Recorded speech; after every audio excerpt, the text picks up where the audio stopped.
Ukraine में पढ़ाई कर रहे मेडिकल के छात्रों ने आज दिल्ली के जंतर मंतर पर यहाँ प्रोटेस्ट किया। एक दिन की हंगर स्ट्राइक भी रखी।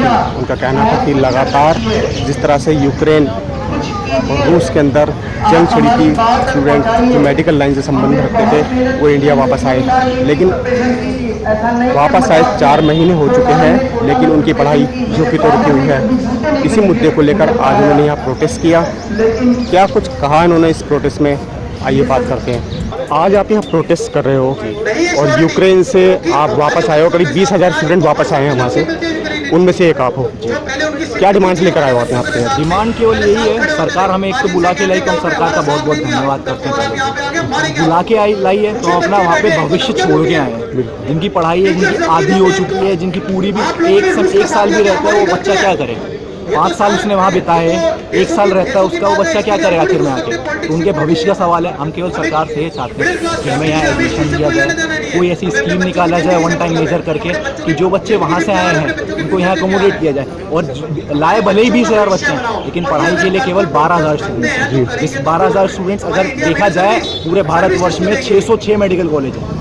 हर साल आप भी जानते हैं कि मेडिकल कॉलेज में कुछ बच्चे पढ़ाई छोड़ देते हैं, फ्रेशर झेला नहीं जाता, तो हर साल लगभग 3 से 4 सीट्स खाली जाती हैं। तो एक कॉलेज में लगभग 20 सीट्स खाली हो गई। हमें अगर उसी 20 सीट पे एडमिशन मिलेगा तो 606 कॉलेज के हिसाब से 12,000 बच्चे हो जाते हैं, जो अकोमोडेट आसानी से हो सकते हैं। अगर सरकार ये भी नहीं कर सकती तो सरकार ये कर सकती है सेल्फ फाइनेंस करके हमें मॉर्निंग बैच में ना छोड़ के हमें इवनिंग बैच में दे दिया जाए, पढ़ाई की जाए। इससे सरकार को भी फायदा है। सरकार एक तो रोजगार मिलेगा टीचर उसको जो हमें पढ़ाएंगे, फिर जो 1 साल में बच्चे 1 साल में डॉक्टर्स निकलते थे उसके दुगने निकलेंगे शाम में पढ़ाएंगे। बिल्कुल, इंफ्रास्ट्रक्चर आपके पास तैयार है, पेशेंट आपके पास बहुत सारे हैं, डॉक्टर्स देखने होगा, डॉक्टर्स की कमी, वो डॉक्टर्स की कमी पूरी होगी। और हम कोई ऐसे पढ़ने वाले बिना पढ़े लिखे बच्चे तो है नहीं, सब नीट क्वालिफाई करके वहाँ गए हुए हैं। तो सरकार हमसे ये भी नहीं कह सकती कि आपने कोई क्वालिफिकेशन नहीं किया जिसको जो आप बिना बाहर गए हो। मेन टॉपिक बस इतना है, हमें एडमिशन यही में किया जाए। क्योंकि अगर आप ट्रांसफर की भी बात करते हो, आप कहाँ भेजोगे? आस पड़ोस की कंट्री भेजोगे जो सेफ नहीं है। और कुछ कंट्रीज ऐसी हैं जहाँ पे आपने केवल 3 या 4 कॉलेज को परमिशन दिए कि आप उस कॉलेज में 12,000 बच्चे भेज सकते हो उन कंट्रीज में। सबसे पहला सवाल तो यहाँ पर एडमिशन का है जी। कितने स्टूडेंट हैं जो फाइनल ईयर में हैं और कितने हैं जो? आपको बता देता हूँ, बाइफर्केशन ये है, टोटल 22,000 स्टूडेंट्स आए थे, जिसमें से 4 से 5,000 स्टूडेंट्स मेडिकल के नहीं थे, कुछ इंजीनियरिंग करके गए थे, कुछ लैंग्वेज के कोर्स करने गए थे। बचते हमारे पास 16,000 स्टूडेंट्स थे, जिसमें से 3 से 4,000 स्टूडेंट फाइनल ईयर के थे, जो मेडिकल गवर्नमेंट ने ये कर दिया था कि आप इंटर्नशिप कर लो। 16,000 जो मेडिकल के थे, जिसमें से 3 से 4,000 स्टूडेंट्स थे जो फाइनल ईयर में थे, तो उनको गवर्नमेंट ने परमिट कर दिया कि आप इंटर्नशिप करो, यहाँ प्रैक्टिस कर सकते हो। बच्चे कितने? 12,000 बच्चे बचते हैं। 12,000 बच्चे कुछ ज्यादा नहीं है, आप चाहो तो अकोमोडेट कर सकते हो। और ऐसा नहीं है पहली बार हो रहा है। पाकिस्तान का जब बंटवारा हुआ था तो जो लाहौर से मेडिकल कॉलेज से बच्चे पढ़ रहे थे उनको पंजाब में अकोमोडेट किया गया था। जब जम्मू कश्मीर में धाराएं लगी हुई थी तब वहां से बच्चे आके यूपी में अकोमोडेट किए गए थे।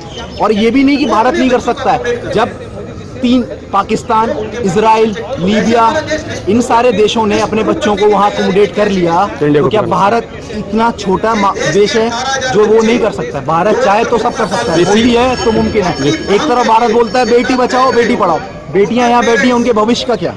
ठीक है, इसी डिमांड्स को लेकर आज आप यहाँ पर आए हैं और कब तक बैठ रहेंगे? हम यहाँ पे अभी तो हमारा जो सांकेतिक भूख हड़ताल है खाली जाती है, तो ऐसे देखा जाए तो एक कॉलेज में 20 खाली जाती है हर साल। अगर आज यहाँ पर जो स्टूडेंट्स हैं टोटल 606 के हिसाब से 12,000 सीट होती हैं, हमारे प्रोटेस्ट करने बैठे 12,000 ही हैं।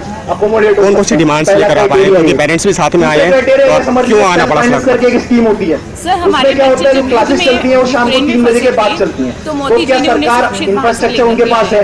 अगर सरकार हमारी 3 बजे के बाद क्लास चलाए, हमें कोई आपत्ति नहीं, हम शाम को पढ़ लेंगे। ऊपर से उसमें रोजगार मिलेगा, टीचर्स अपॉइंट होंगे, और जो आपके डॉक्टर्स का इनपुट हर साल में अमाउंट रहता था उससे डबल हुआ करेगा। तो अकोमोडेट करना चाहे तो सरकार कर सकती है, जहाँ छोटे छोटे देश पाकिस्तान, लीबिया, घाना जैसे देशों ने किया। सरकार यहाँ चाहे तो हर काम हो सकता है, चाहे वो अध्यादेश लाके हो, चाहे वो सुप्रीम कोर्ट में FPIL दाखिल करके हो, अगर गवर्नमेंट करती है बच्चों को एकोमोडेट तो आखिर में बहुत अच्छी सरकार बात से है, बस नहीं इतना तो ही हम यहाँ कहेंगे पर बुक कि हमें एकोमोडेट नहीं किया जाए, हम बाहर जा नहीं सकते, जाएंगे तो यूक्रेन में इंफ्रास्ट्रक्चर तो मुमकिन है। आज इस प्रोटेस्ट में कहाँ से लोग आए हुए हैं? क्या कर रही है?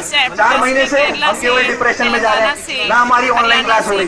मैं खाचीर में था, 4 महीने में मुश्किल से 4 से 5 क्लास हुई होगी, वो भी नहीं सभी और जो क्लास हुई है इंडिया के सभी स्टेट से जो है लोग आए हुए हैं और सभी चाहते हैं कि हमारे बच्चे का जो एडमिशन है वो हाल में, किसी का बच्चा फर्स्ट ईयर में है, किसी का सेकंड ईयर में है, किसी का बच्चा थर्ड ईयर में है, 5th ईयर के पेरेंट्स भी यहाँ पर हैं और चाहते हैं कि उनके बच्चे का एडमिशन जो है वो भारत में क्योंकि बाहर जो है वो खतरा है। मैं डॉक्टर मनवीर सिंह हूँ। मेरा बेटा 5th ईयर में खारकिब नेशनल मेडिकल यूनिवर्सिटी में MBBS का छात्र था अभी, और ये बार हुआ उसमें इंडिया जो है भारत सरकार ने एकोमोडेट किया, सुशागित लाए, और उस समय ये सरकार ने आश्वस्त किया था बच्चों को हम सुरक्षित लेके आए तो इनकी पढ़ाई हम इंडिया में ही कराएंगे।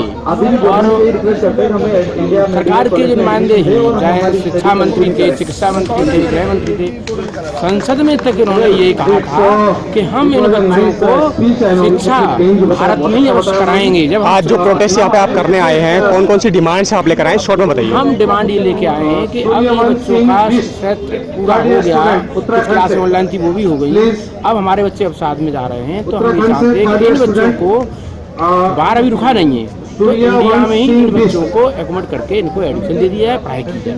उसके लिए अभी कुछ देशों ने शुरू भी कर दी प्रक्रिया, जैसे पाकिस्तान ने कर दी, इजराइल ने कर दी, तो ऐसे छोटे छोटे भी कर रहे हैं अपने यहाँ पे, तो हमारा इंडिया भी कर सकता है। दूसरा ये कि हमारी भारत सरकार ने एक अच्छा प्रोग्राम किया है कि विदेशी कंट्री विदेशों की यूनिवर्सिटियाँ जो जिस रैंक की है उस रैंक की इंडियन यूनिवर्सिटी से MOU प्रारंभ कर दिया है और उसके तहत डिग्रियाँ देना शुरू किया है। तो क्या ये तो बड़ा इजीली है कि MOU ही करके और अपने कंट्री में और ये डिग्री दी जा सकती है, तो नो प्रॉब्लम। अब सरकार अभी बच्चों को कोई निर्णय नहीं ले पा रही है, जिससे हमारे बच्चे अब साथ में जा रहे हैं और पेरेंट्स भी परेशान हैं, तो इसमें सरकार शीघ्रता से शीघ्र निर्णय ले और हमारे बच्चों को ये हमारा भारत सरकार से डिमांड है।